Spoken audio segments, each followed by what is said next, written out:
and welcome back to my channel. I was trying to decide which video I was going to film today. I'm kind of backlogged on my ideas, but I thought, hey, let's do a mission wrap up, which kind of doubles as a reading wrap up, except my TBR game includes things that aren't just reading. So it's kind of a mission wrap up, but I will probably always start with books in case that's all you care about. But here we are. This is going to be my January mission wrap up, and here we go.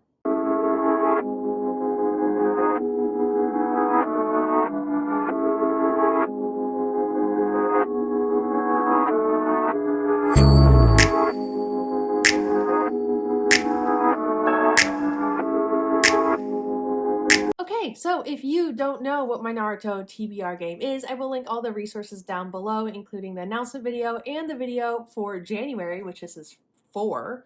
So you can watch that first, or you can watch this and go back and watch it. But if you watch them in order, I think it's a little bit more fun because you see what my tasks are for each month, and then you get to see if I completed each task and how many points I get to my career goal for living in the Leaf Village as a shinobi. So yeah, here we are. But for January, the random number that I generated was 10, and I got the past TBR mission. Task number 1 was to pull 4 TBR cards, so I had to read a total of 4 books for this mission. Task number 2 was after I picked the 4 cards, each book that I paired up with each of the 4 cards had to bend from a past TBR or past TBR video, a book that I said that I would read once upon a time but never did, so on and so forth. Task number 3 is one of the 4 books had to be at least 5 years old or older. Task number 4 is that I had to do something that I used to like doing or like to do when I was younger, something that I maybe haven't had time to do in a while.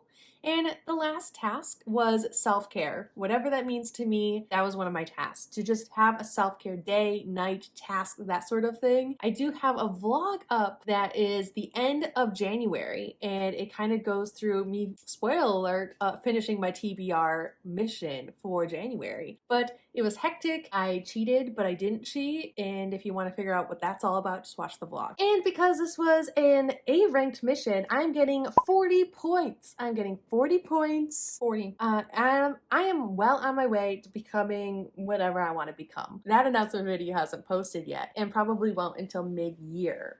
But yes, that is the goal. That is the goal of this TBR game, is to collect enough points to pick a career path of your choice. It's just Hidden Leaf Village, a shinobi village that we all live in. But anyways, I read a total of 4 books. I did change the books I originally said I was going to read, but the first book that I decided to read was The Queen's Poisoner, and I gave this 4 out of 5 stars, maybe 3.5 out of 5 stars. It was not what I expected, not the book's fault. It wasn't what I was expecting at all. I also feel like this book title itself was a little, how do I put this? Misleading. It was a little bit misleading because the main character is not the Queen's Poisoner. The main character is a young boy. And this book follows a young boy who was taken from his family because this king, or this ruthless king, I should say, decided, or I mean, rightfully so, this young boy's father did technically commit treason, but he was like, hey, I'm gonna take your kid. He's gonna live in the castle with me. But this king, he has kids around him all the time, and they are basically his food taste testers. Every day, the kids go into basically the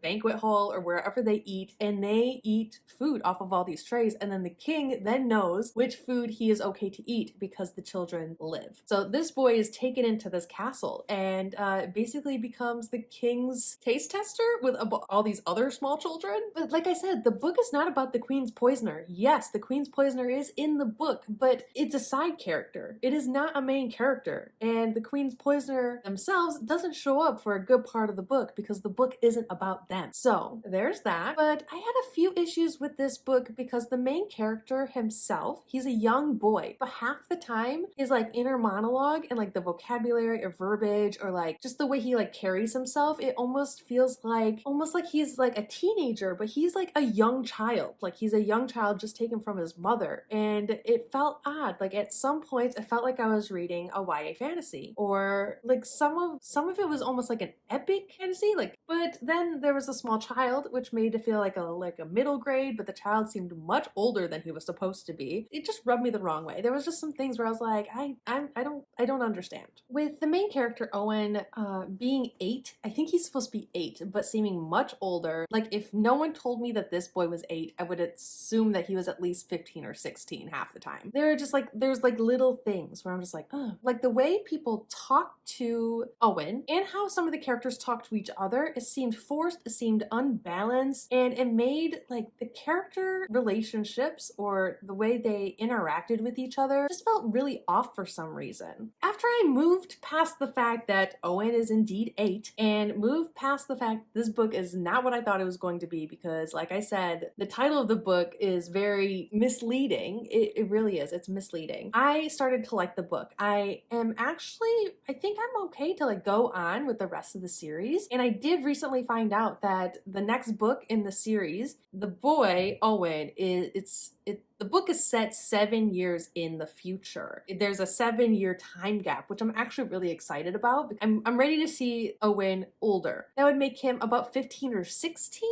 I'm ready for that, because there's also, I think, love interest. And in the main book, it was 2 like 8-year-olds just becoming friends, and there was a lot of really heartwarming like interactions between these 2 like just children, where I'm like, I hope one day they get married because they're just so cute. And the way that the first book ended, like I can see maybe where that can be set up. That can be set up perfectly. But I am more inclined to go on with the series because from book 1 to book 2, there is a 7-year time gap, and I'm excited to see where the characters develop, because Owen already seemed much older than this very small 8 years, and I'm ready to see how that is. But this book does have magic, or some characters have powers. It's called being blessed, and when you are blessed, you have powers or gifts from, I think it's supposed to be the gods, and each power is different. Each person is like born with a different gift, or some like are reoccurring, but most people are born with different gifts, and they are called the blessed. And the king is blessed, and some other characters seem blessed. I don't want to give too much away because the political intrigue in this book was actually pretty good. It was pretty on par for what I usually like in a fantasy. I like my political intrigue in my fantasy. I really do. And there was a lot of intrigue. When the Queen's Poisoner did show up, I really, really liked her character, and I appreciated it a lot. There was just something about her character specifically that made Owen's character feel a little bit more real, a little bit more grounded, and though she wasn't the main character, I feel like she was necessary for the story. And I'm not just saying that because the title of the book is The Queen's Poisoner. But 3.5, 4 stars. I am anticipating liking the second and third book in this, I think, trilogy. There was just a little I had to get past. So if you go into this book, know that it is good, but some things might feel just a little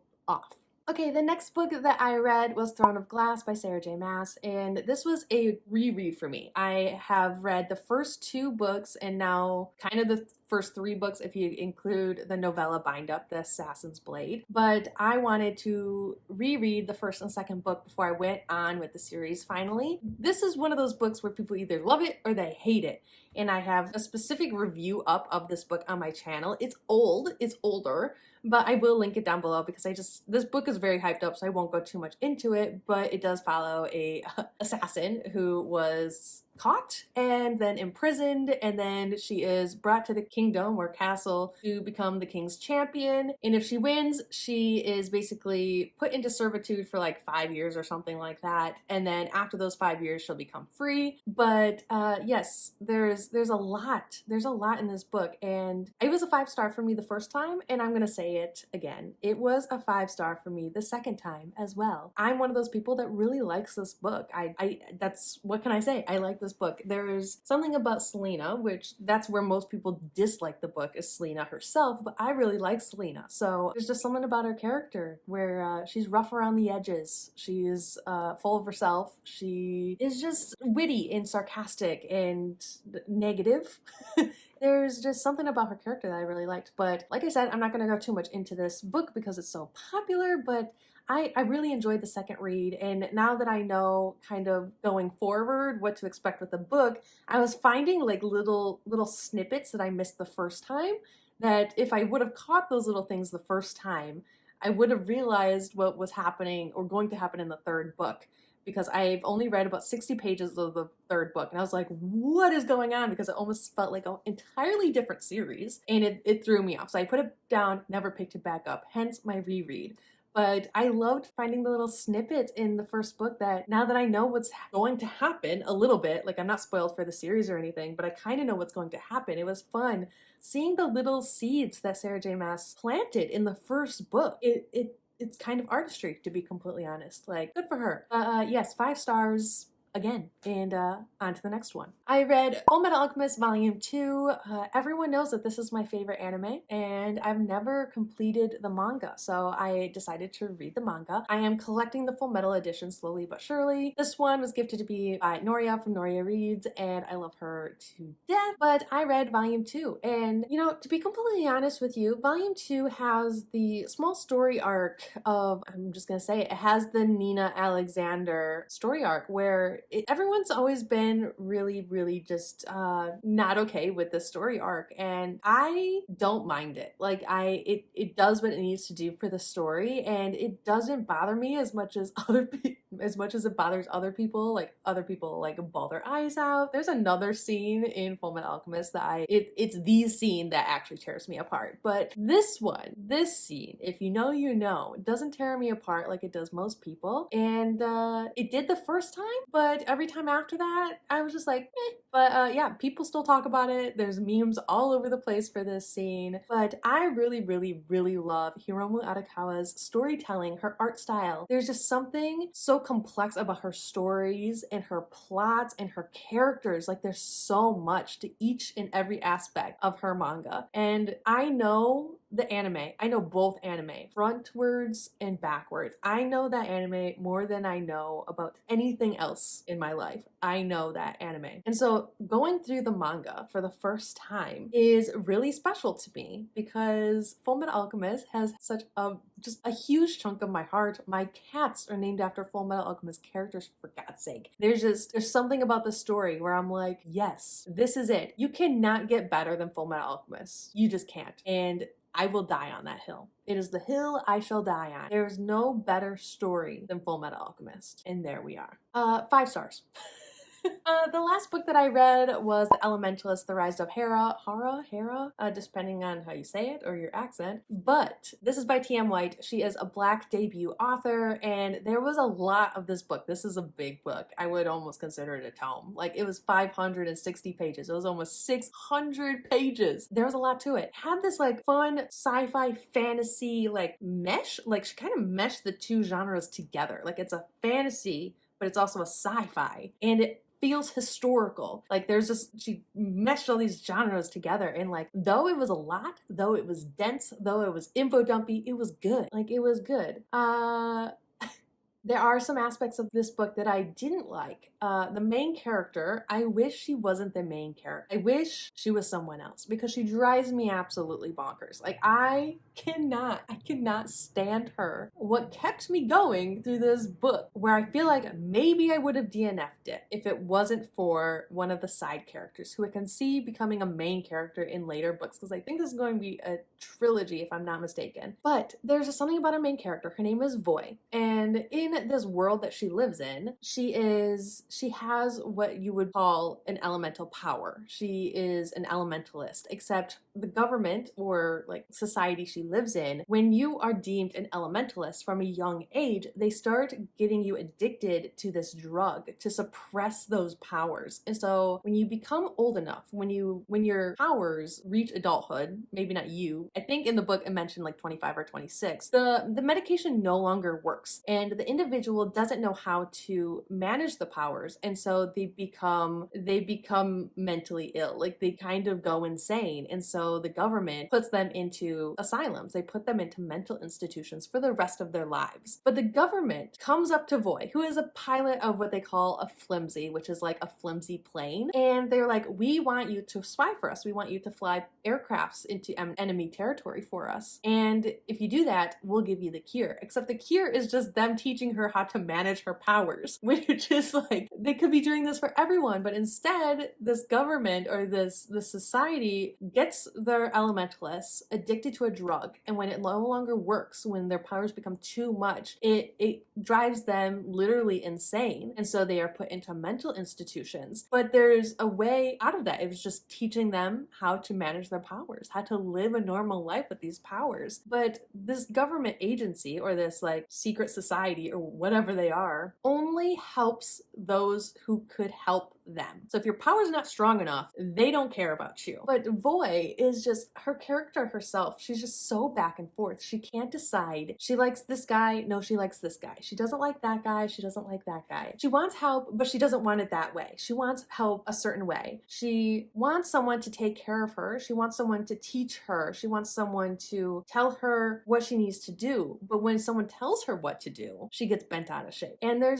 was a lot to this book. With this being a Black author, there is a lot of talk about different people, different skin tones, different religions, different everything, different beliefs, and how there's talk about colonialism, how one person or one society or one group is being suppressed by the other or being murdered by the other, or, you know, being starved by one, and what it means to want freedom. But the only way to get freedom, because words no longer work, is to be violent. And there's a lot of talk around all of that, and there's so much intricacy with this book that I think that the author did a really good job around the themes and topics that she chose for this book. And it really shows through in her writing, in the plot, and how the characters develop around each other, not only individually. If I'm not mistaken, I gave this book 3.5 or 4 stars. And, you know, I would go on with the series because though the main character, I wanted to shove her off her own damn flimsy,